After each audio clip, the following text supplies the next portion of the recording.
Hey guys, Matt with Flying V with another Flying VDU, and today we're going to talk about spring turkey hunting layering systems. Now, I'm going to go through what I use in the FirstLite package that I'm going to be wearing this spring, but the same principles apply regardless of what brand of clothing you're wearing. So I'm going to go through that, talk about insurance policies, talk about early season, mid-season, late season, as well as footwear. We're going to get into it all. If you guys like our Flying VDUs and you want to check out more, we got a whole bunch of stuff right up here. Waterfowl, turkey related. We got strategies, tactics, tips, hacks, gear. It's all there. If you have anything you want us to talk about or do a Flying VDU on, go ahead and drop it in the comments below and we'll make it happen. Let's dive in.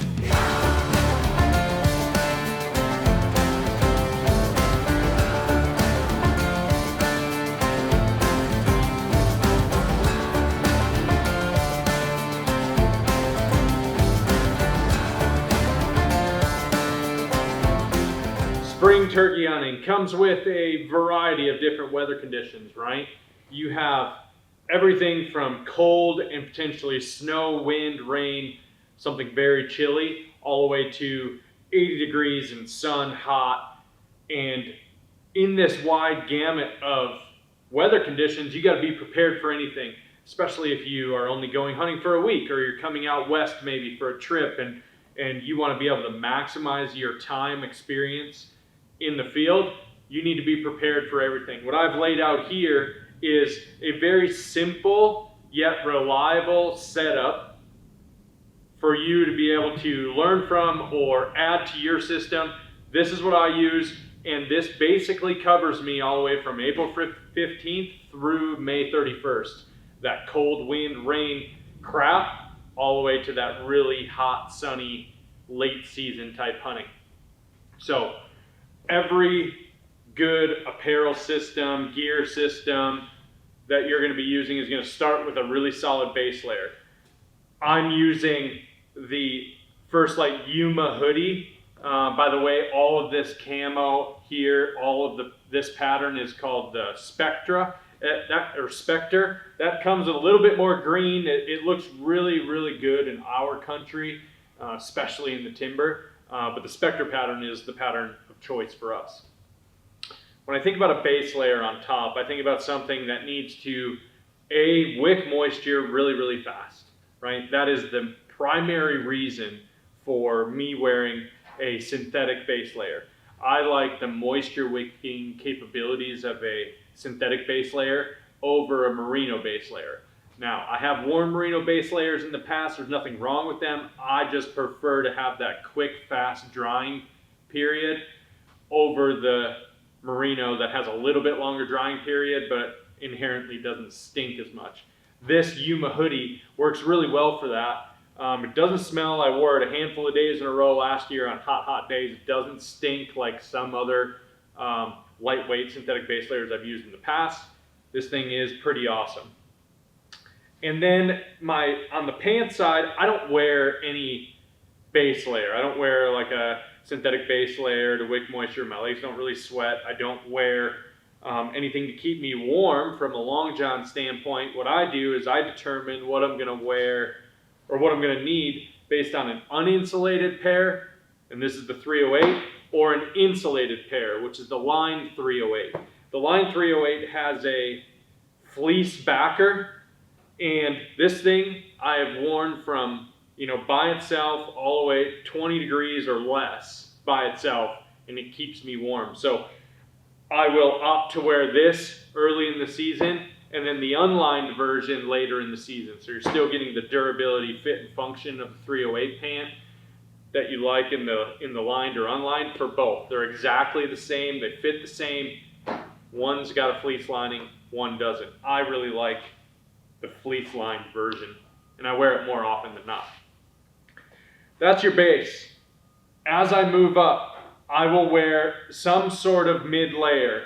This is going to be a soft shell. This is going to be something that can keep me warm, keep that that bite off of me. I will likely wear this mid layer the majority of the time. I'm using the Furnace Hoodie. There's a lot of different products out there that are very similar to this, but this is a heavyweight merino wool hoodie, and I love this thing. I will wear this thing dang near every day. So we have a base layer, synthetic, we have a wool mid-layer, and then I will move to some sort of outerwear insulation. I have the option of a vest, which is, this is the Catalyst vest. This is Windstopper, but also has, you know, a fleece backing. This is something that you can just quick throw on. It'll keep the wind off you.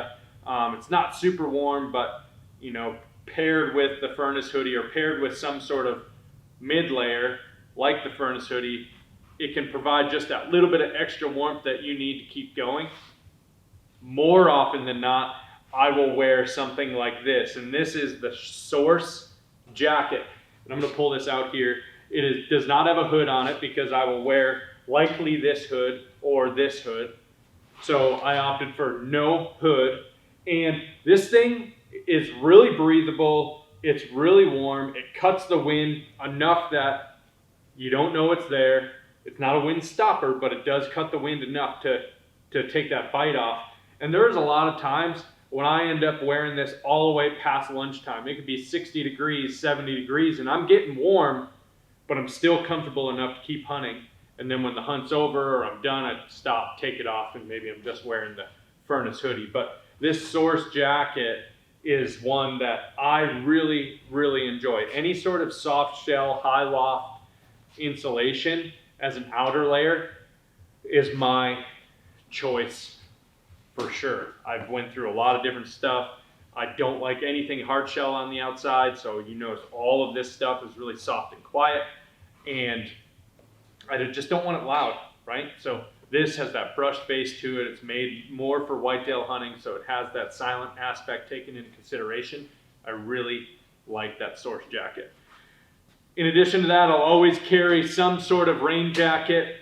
This is just an insurance policy. If you wake up in the morning or you wake up after an afternoon nap and you see that there's going to be some rain on the horizon or there's rain in the forecast, having some sort of insurance policy in case it does rain. Not to say that hunting in the rain is necessarily our advice, because I don't like hunting in the rain, but I do know that you need to be out there ready to go when that rain stops, because those towns will fire up, and there have been a lot of birds killed within that first hour of a rainstorm pushing through that you don't want to miss out on. So sometimes you got to sit in the rain for a little bit. That's what the insurance policy does. So always have some sort of nice rain jacket that you can pack away. Okay, so that's it. I mean, that's basically 6 pieces plus a rain jacket that can get me through the entire season. I mean, if you layer all this stuff up, you're going to be totally fine in that really cold early season type hunting, especially when paired with the lined pant. And you get late in the season and you have, you know, just the Yuma hoodie, and you just want to get out there and sweat your balls off. It's going to wick the moisture away fast. It's going to allow for air movement. With an unlined pant, you're good to go. This is really simple and really good. I mean, you don't need any more than this, in my opinion. Okay, moving over into footwear. So you can see I have 3 different pairs of shoes here, depending on the time of the season and the style of the hunt. I'm going to pick one of these and I'll switch them up day to day, hunt to hunt. I'm going to start with the rubbers. So any river bottom hunting that we're doing, anything in the cottonwoods, anything close to water, especially early in the season, or if there's been a rainstorm or a heavy dewfall, I'm going to wear the rubber boots. This is an uninsulated pair. This is very common. Most turkey hunters wear these, right? I really like wearing the rubber boots in the river bottom.